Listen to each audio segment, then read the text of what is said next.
بھکتی اور صوفی سنتوں کی اہمیت ان کے ذریعے تخلیق کردہ نئے ماحول میں مضمر ہے جو ہندوستان کے سماجی، مذہبی اور سیاسی زندگی پر بہتر اثر ڈالتے رہتے ہیں۔ اکبر کے آزادانہ تصورات اسی ماحول کا نتیجہ تھے جن میں اس کا جنم ہوا تھا اور پرورش ہوئی تھی۔ بھکتی اور صوفی تحریکوں کے درمیان عمل باہم نے ہندوستانی سماج پر اپنا چھاپ چھوڑی۔ وحدت الوجود کا صوفی تصور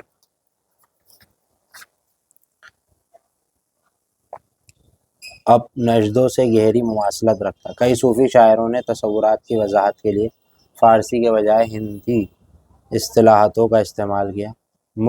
ملک محمد جائشی جیسے صوفی شاعر نے اپنی شاعری میں ہندی زبان میں کی کرشن، رادھا، گوپی، جمنا، گنگا وغیرہ اصطلاحات کا استعمال اتنا عام ہو گیا کہ ایک ممتاز صوفی میر عبد الواحد نے حقائق ہندی کے عنوان سے مقالے لکھے جس میں اسلامی ہم معنی اصطلاحات کی وضاحت کی گئی۔ بھکتی سنتوں کو عام فہم گیتوں اور نظموں میں موسیقی میں نشاط الثانیہ کی ابتدائی آج بھی مذہبی اجتماعوں میں میرا کی بھجن اور تلسی داس کی چوپائیاں پڑھی جاتی ہیں۔ اس کے بعد چوتھا سوال ہے، درج ذیل میں سے کسی ایک سوال کا جواب تقریباً 100 تا 150 الفاظ میں دیجیے۔ اس کا بی پارٹ کرائے۔ قدیم ہندوستان میں کنہیں 4 سائنسدانوں کی اشتراک کا تجزیہ کیجیے۔ تو اس کا جواب ہے کہ قدیم ہندوستان کے 4 سائنسدانوں کے اشتراک کا تجزیہ پہ نمبر ڈال کے لکھیے گا۔ قدیم ہندوستان نے ریاضی کے ساتھ ساتھ سائنس کے دوسری شاخوں میں معلومات میں بھی قابل لحاظ اضافہ ہوا، جیسے کنڈ ہے، کنڈ یعنی کٹرڈ ہندوستانی فلسفوں کی 6 نظاموں میں سے ایک ویشکیش مکتب فکر کا سائنسداں تھا۔ اس کا تعلق 6 صدی عیسوی تھا۔ اس کا اصل نام اولاکیا تھا۔ اس کا کڈر کا نام دیا گیا تھا اس لیے وہ اپنے بچپن سے ہی انتہائی باریک زراعت میں دلچسپی تھی۔ اہم ذرے کے بارے میں اس نظریے کا کسی بھی جدید نظریے سے موازنہ کیا جا سکتا ہے۔ کڈر کے نظریے کے مطابق مادی کائنات ذروں سے بنی ہوئی ہے جس کی کسی بھی انسانی عضو سے نہیں دیکھا جا سکتا اور نہ ہی ان کو مزید تقسیم کیا جا سکتا۔ چنانچہ وہ ناقابل تقسیم اور لافانی ہے۔ آپ شاید واقف ہوں گے کہ ایٹم ذرے کے برابر میں جدید نظریہ ہی یہی ہے۔ اس کے بارے میں وہرا مہر دوسرا ہے۔ وہرا مہر ہندوستان کا ایک اور مشہور سائنسداں تھا۔ اس کا تعلق گپت راجاؤں کا دور تھا۔ وہرا مہر نے عام منطقیات، علم ارضیات اور ماحولیات میں شاندار کارنامے انجام دیے۔ وہ یہ دعوے کرنے والا پہلا سائنسداں تھا کہ دیمک اور پیڑ پودوں کی موجودگی پانی کے زیر زمین موجودگی کی علامت ہے۔ وہرا ماہر کی پیشگوئی تھا اتنی زراعت ہوتی کہ درجے راجا وکرما دتیہ نے اس کو وارا کے خطاب دیا۔ اسی نے بتایا تھا کہ پیڑ پودوں کی موجودگی، پانی کے زیر زمین دیمک کا ہونا اور پیڑ پودوں کی موجودگی جو ہے یہ بتاتی ہے کہ زمین کے نیچے پانی ہے۔ ٹھیک ہے۔ ناگارجن 10ویں صدی عیسوی کا سائنسداں تھا۔ اس کے تجربات کا مقصد عین بنیادی عناصر سونے کو تبدیل کرنا۔ اسی طرح کی کوششیں مغربی کیمیا گر بھی کرتے تھے، گو کہ وہ سونا بنانے کو اپنی کوششوں میں کامیاب نہیں ہو سکا، لیکن اس نے ایک ایسا عنصر تیار کیا جس کی چمک سونے کی طرح تھی۔ ٹھیک ہے۔ آج بھی مصنوعی زیورات تیار کرنے کے لیے اسی ٹیکنالوجی کا استعمال کیا جاتا ہے۔ اپنے مجموعہ مضامین یعنی رس رنتاکر میں اس نے سونے، چاندی، ٹن اور تانبے کا کنکی کے طریقے اپنائے ہیں۔ سو شرط جو ہے جراحی کے میدان کا تعلق اول تھا۔ وہ سرجری کی شفا یابی کے فنون سب سے اعلیٰ اور کم ترین غلطی کے امکان کا شعبہ سمجھتا۔ اس نے جسم انسانی کی حیت کا مطالعہ ایک مردہ انسانی جسم سے کیا۔ شرط سنہا میں بیماریوں کا ذکر کیا جس میں 26 طرح کے بخار، 8 قسم کی یرقان اور پیشاب کے تقریباً 20 امراض کا ذکر کیا۔ اس کی ایک کتاب میں تقریباً 760 بوٹیاں، پیڑ پودوں اور جڑی بوٹیوں کا ذکر کیا گیا۔ دوائیوں کی تیاری کے لیے پیڑ پودوں کے سبھی حصوں، جڑوں، چھالوں، عرقوں، رالوں، پھولوں وغیرہ کا استعمال کیا گیا۔ اور بھی بہت کچھ ہم ملتا ہے۔ سوال نمبر 5 ہے، درج ذیل میں سے کسی ایک کا جواب تقریباً 100 تا 150 الفاظ میں دیجیے۔ بودھ کے فلسفے کا جائزہ دیجیے۔ ٹھیک ہے جی۔ بودھ کا فلسفہ۔ بودھ مت کے بانی گوتم بدھ کا جنم 563 قبل مسیح میں نیپال کی پہاڑی دامن میں واقع کپل وستو کے قریب ایک گاؤں لیبنی میں ہوا۔ اس کے بچپن کا نام سدھارتھ تھا۔ اس کی ماں کا انتقال اس وقت ہوا جب سدھارتھ محض چند ہی دنوں کا تھا۔ اس کی شادی 16 برس کی عمر میں خوبصورت شہزادی لشرو سے ہوئی تھی۔ شادی کے 1 سال بعد اس کے ہاں بیٹے کا جنم ہوا جس کا نام راہل رکھا گیا۔ لیکن 29 سال کی عمر میں گوتم نے موت، بیماری، غریبی کو دنیا کی مسلسل دکھ کے حل کی تلاش کے لیے اپنی خانگی زندگی کو ترک کر دیا۔ وہ جنگلوں میں چلے گئے اور 6 برسوں تک دھیان میں مگن رہے۔ اس کے بعد وہ بودھ گیا یعنی بہار چلے گئے اور پیپل کے ایک درخت کے نیچے دھیان لگایا۔ اسی جگہ انہیں روشن ضمیری ملی اور وہ بودھ کے طور پر مشہور ہوئے۔ اس کے بعد انہوں نے اپنی تعلیمات کی تبلیغ کے لیے ایک جگہ کے سفر کیے اور لوگوں کو نجات یا آزادی کا راستہ تلاش کرنے میں مدد دی۔ ان کا انتقال 80 برس کی عمر میں ہوا۔ گوتم کے 3 خاص شاگردوں کو اپالی، آنند اور مہا کیشب کے ناموں سے جانا جاتا ہے، جنہوں نے گوتم کی تعلیمات کو یاد رکھا اور ان کو ان کے پیروکار تک پہنچایا۔ یہ کہا جاتا ہے کہ بدھ کی موت کے فوراً بعد راج گرہ میں ایک کونسل منعقد کی گئی، جہاں اپالی نے ونے پتاکا نظم و ضبط کے اصولوں کو پڑھا اور آنند نے ست پتاکے بودھ کے واعظ عقائد و خلائط کی وضاحت کی۔ کچھ وقت کے بعد اپید دھام پتاکا وجود میں آئی، جو بودھ کے فلسفے پر بودھ کی 4 بنیادی خصوصیات اعلیٰ سچائیوں سے۔ نمبر 1، انسانی زندگی تکالیف اور مصائب سے بھری ہوئی ہے۔ آلام و مصائب کا سبب خواہشات۔ مصائب کا خاتمہ خواہشات اور زندگی سے پیار پوری طرح سے ختم ہو جاتا ہے۔ نجات کا راستہ سچی بصیرت، راس عزم و ادار، درست قوت و گفتار، درست برتاؤ، ذرائع معاش کا جزیرہ، درست کوشش، درست احتیاط۔ ٹھیک ہے۔ چھٹا اور آخری سوال ہے کہ درج ذیل میں سے پروجیکٹ میں سے کسی ایک کے تقریباً 500 الفاظ میں تیار کیجیے۔ تو اس کا میں نے یہ پارٹ کرا ہے، کولکاتہ اور ممبئی کی نوآبادیاتی میں فن تعمیر پر ایک پروجیکٹ تیار کیجیے۔ تو یورپی نے جو 16ویں صدی عیسوی میں ہندوستان کا آنا شروع ہوئے، نوآبادیاتی اثر کو دفتری عمارتوں میں دیکھا جا سکتا ہے۔ برطانوی ہندوستان کے سابق راجدھانی کلکتہ کے وکٹوریہ میموریل سنگ مرمر